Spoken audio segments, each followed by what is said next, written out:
Embrace the power of knowledge at Sanskriti University, ranked first in most promising university in engineering and management in India. Visit www.sanskriti. देश में विधानसभा और लोकसभा के चुनाव एक साथ करवाने की राह अब आसान हो गई है। एक देश एक चुनाव के प्रस्ताव को आज मोदी कैबिनेट से मंजूरी मिल गई। पूर्व राष्ट्रपति रामनाथ कोविंद की अध्यक्षता में बनी कमेटी की रिपोर्ट के बाद इस प्रस्ताव को कैबिनेट में मंजूरी मिल गई है। शीतकालीन सत्र में एनडीए सरकार ये बिल संसद में लेकर आएगी। मोदी सरकार पिछले कार्यकाल से ही एक देश एक चुनाव को लेकर गंभीर थी।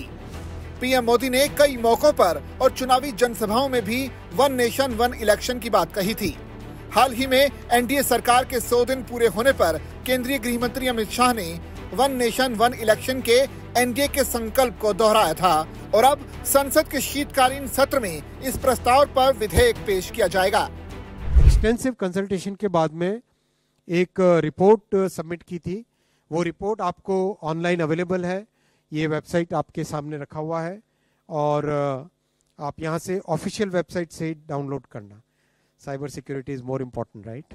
सो एक्सटेंसिव फीडबैक से आया था for simultaneous elections in the country. There is a widespread support for simultaneous elections in the country. इसीलिए एनडीए सरकार की कैबिनेट ने आज सर्वसम्मति से इन रिकमेंडेशंस को एक्सेप्ट किया और इसका इम्प्लीमेंटेशन 2 फेजेस में होगा। लोकसभा और असेंबलीज के इलेक्शंस को साइमल्टेनियस कराने का प्रयास होगा। 5 अगस्त को स्वतंत्रता दिवस पर प्रधानमंत्री नरेंद्र मोदी ने लाल किले से दिए गए भाषण में वन नेशन वन इलेक्शन का जिक्र किया था। उन्होंने कहा था कि बार बार चुनाव देश की प्रगति में बाधा उत्पन्न कर रहे हैं। एक देश एक चुनाव के लिए पूर्व राष्ट्रपति रामनाथ कोविंद की अध्यक्षता में बनी कमेटी ने इसी साल 14 मार्च को राष्ट्रपति द्रौपदी मुर्मू को अपनी रिपोर्ट सौंपी थी।